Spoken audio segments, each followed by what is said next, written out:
네, 양쌤과 함께하는 거꾸로 수업 18번째 영상 시작하도록 할게요. 이 영상이 이번 학기 마지막 영상이 될 겁니다. 네, 오늘은요, 1930에서 40년대 국외 독립운동에 대해서 살펴볼 거예요. 오늘의 학습 목표는요, 1930에서 40년대 국외 독립투쟁이 어떻게 전개되어 가는지 그 특징들을 살펴볼 거고요.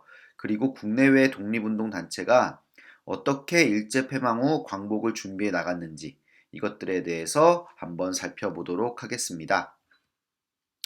오늘의 목차인데요. 여기서 우리가 한인애국당과 대한민국 임시정부에 관한 내용은 대한민국 임시정부 수업을 하면서 일부 배웠어요. 그래서 오늘은 만주에서의 무장 독립투쟁, 그리고 조선의용대와 조선의용군 활동, 그리고 건국을 위한 준비를 조금 더 중점적으로 살펴볼 겁니다. 물론 임시정부와 관련된 애국단의 활동과 대한민국 임시정부 한국광복군의 활동도 일부 살펴보도록 하겠습니다. 오늘의 필기 내용입니다. 내용이 조금 많죠? 한번 쭉 필기를 하면서 오늘 수업이 어떻게 전개될지를 한번 머릿속으로 그려보도록 하세요. 네, 첫 번째로 한인애국단의 활동에 대해서 살펴볼게요. 한인애국단은 우리가 이미 배웠다시피 대한민국 임시정부의 침체를 극복하기 위해서 김구 선생님이 조직한 의열투쟁 단체인데요. 여러 가지 의거 활동이 있었지만 대표적으로 첫 번째 이봉창 의거가 있습니다. 이봉창 의사는 도쿄에서 일왕마차의 폭탄을 투척했는데요.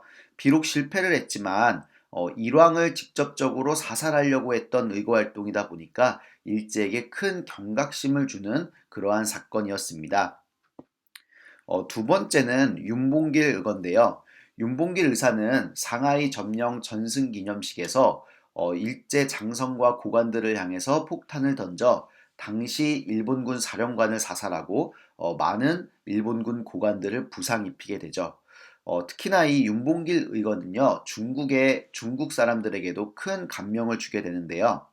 당시 중국의 지도자였던 장제스는 4억 중국인이 해내지 못한 일을 한국인 한 사람이 해냈다라고 하면서 이후부터 대한민국 임시정부를 전폭적으로 지원해 주게 됩니다. 네, 두 번째로는요, 만주에서의 무장 독립투쟁이 어떠했는지 한번 살펴볼게요. 1931년 일제가 만주를 점령하게 되는 만주사변이 발생하게 됩니다. 그러다 보니까 이 만주 지역에 있던 독립군들이 중국군과 연합해서 군사작전을 전개하게 되는데요. 대표적인 것이 첫 번째 한국 독립군이 있습니다. 이 한국 독립군 총사령관 지청천은요, 중국군과 연합해서 쌍성보 전투, 대전자령 전투 등에서 승리하면서 일본군과 맞서게 되고요. 조선혁명군 총사령관 양세봉은요, 역시나 중국군과 연합해서 영릉가 전투, 흥경선 전투에서 승리하면서 일본군에 대항을 하게 됩니다. 이게 지청천 장군, 그리고 이게 양세봉 장군입니다. 그리고 세 번째로 조선의용대와 조선의용군의 활동에 대해서 살펴볼게요. 만주를 점령한 일본은 이제 중국 본토로 들어오게 되는데요. 그래서 1937년 중일전쟁이 본격적으로 발생을 하게 됩니다. 그러면서 이제 만주 지역의 독립군 활동들은 굉장히 축소되고요. 중국 본토에서의 무장 독립투쟁이 활발하게 발생을 하게 되죠. 그 대표적인 단체가 바로 조선의용대와 조선의용군이었습니다. 먼저 첫 번째로 조선의용대가 창설이 돼서 무장 독립투쟁을 실시해 나가게 됩니다. 이 조선의용대는요, 우한이라는 곳에서 조직된 최초의 한국인 무장 독립부대로 중국 국민당과 함께 일본군에 대항하는 그런 모습을 보이게 되죠. 이것이 이제 조선의용대를 조직했던 김원봉이라고 하는 독립군 사령관이고요. 이게 조선의용대의 창립 당시의 모습입니다. 그런데 이 조선의용대는요, 나중에 러양 지역으로 이동을 하고 여기서부터 조직이 둘로 나뉘게 됩니다. 예난과 충칭으로 분산해서 이동을 하는데요. 일부는 예난 지역으로 가서 조선의용군으로 개편이 되고, 그리고 일부는 한국 광복군에 합류를 하게 되는 거죠. 이 조선의용군은 조선의용대가 개편된 사회주의 계열의 독립군 부대라고 보면 됩니다. 예난의 근거지를 두고 마찬가지로 사회주의, 공산주의였던 중국 공산당과 연합해서 무장 독립 투쟁을 실시해 나가게 되죠. 그리고 네 번째로 대한민국 임시정부와 한국 광복군의 활동들에 대해서도 간단하게 살펴볼게요. 이것 역시 우리가 대한민국 임시정부 내용을 배우면서 한번 언급했던 사실인데요. 한인애국단 윤봉길 의사의 의거 이후 대한민국 임시정부는 상해에서부터 충칭까지 대략 8년 정도의 기간 동안 중국 남부 지역을 도망 다니면서 일제의 감시와 탄압을 피해 다니게 됩니다. 그러다가 충칭의 자리를 잡고부터 조직과 체제를 재정비하고 다시금 독립운동을 이끌어 나가는 중추적인 역할을 담당하게 되는 거죠. 대표적인 활동이 바로 한국광복군이라고 하는 정규군을 창설한 것인데요. 이 한국광복군은 미군과 연합해서 국내 진공작전을 계획하게 되죠. 그런데 우리가 이미 이야기했다시피 일제가 원자폭탄 두 방을 맞고 패망하게 되면서 이 국내 진공작전은 실행을 하지 못하게 됩니다. 네, 마지막 다섯 번째로 건국을 위한 준비를 살펴보도록 할게요.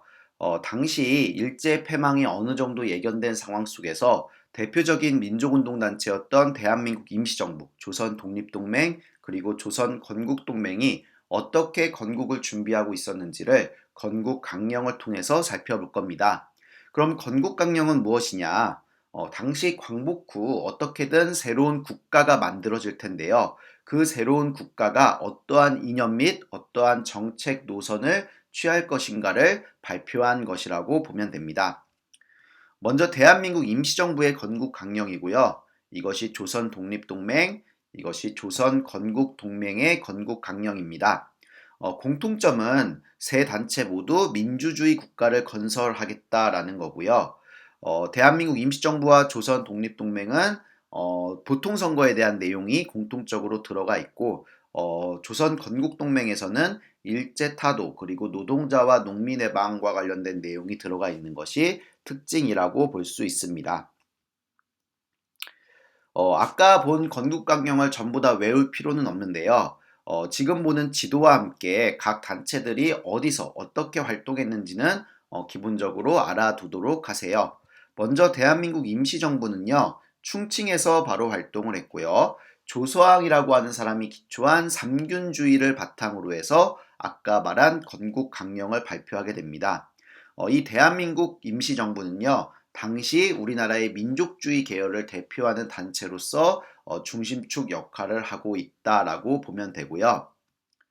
다음으로 조선독립동맹은